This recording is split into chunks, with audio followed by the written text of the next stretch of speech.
Ivan Alvarez, who is in his 30s and is from Batangas City, knew he was different at a young age. And having LGBTQIA+ relatives helped him define his identity. Ano pa lang ako, grade 3, I have this, parang sabi ko, not usual feelings. But since na I have this, titos and other relative na LGBT, so hindi na ako nahirapan para ma-identify kung ano yung identity ko that time. As the eldest of 2 kids, Ivan's parents were initially not open to him being gay. Hindi nila masyadong matanggap, pero yung hindi nila pagtanggap, parang natatakot kasi sila, how will the society will treat me during that time. Since na normalize, I think, sa family, sa mga relative ko, yung may LGBT sa pamilya, ay natanggap din naman nila eventually. Society was also cruel according to Ivan. He was ridiculed for being LGBTQIA+, forced to constantly prove himself just to be tolerated. Nagka-come out ako, out of my closet, syempre, nandyan na yung mga puna, yung mga bulong-bulungan, yung mga tawanan. Pero eventually, since nasabi nga nila nung time na yon,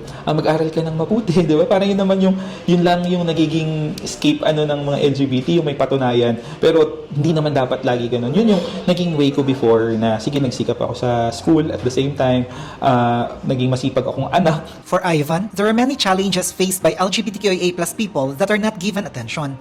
Mga challenges ng LGBT sa pagtanda. Sa mga kwento ng mga kaibigan ko, mga mothers sa community, na talagang pagdating ng araw, medyo nababawasan yung kita mo, kung ikaw ay nagpa-parlor, medyo napapasma na yung kamay mo, nandun pa yung ikaw ay LGBT, na nakakaranas ka ng iba-iba pang layer ng discrimination. Mukhang kailangan natin ng tutok. Ano ba yung nakaka-apekto pa talaga sa quality of life, lalo na sa when we talk about socio-economic pa rin ng LGBTQI. Ivan believes that strengthening pro-LGBTQIA+ policies can help deal with the queer community's issues. Pagtibayin talaga yung ordinansa habang hinihintay natin yung socio-equality bill sa national. Ivan recognizes that divisions within the LGBTQIA+ community is also a problem. Kailangan talaga nating magsama-sama.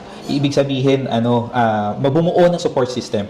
At ang pagbuo ng support system ay hindi yung pagsali lamang sa organization or kaya yung paghanap ng mga barkada. Tumutok din tayo not only for thematic events, hindi lang kada fiesta, hindi lang kada may Pride March, but also tingnan din natin yung social accountability. Ivan, who has a partner now, believes that finding love is dependent on the contexts of LGBTQIA+ people. Sa Maynila, mas marami yung siyempre mas marami yung tao doon, so mas mataas yung chances of makahanap ka. Pero same din siya dito sa probinsya na through Grindr app or kaya Reto o yung referral ng friend mo. So ganun din yung mekanismo dito sa paghahanap ng jowa. And in the end, Ivan just wants people to understand that LGBTQIA+ persons are just like everyone else.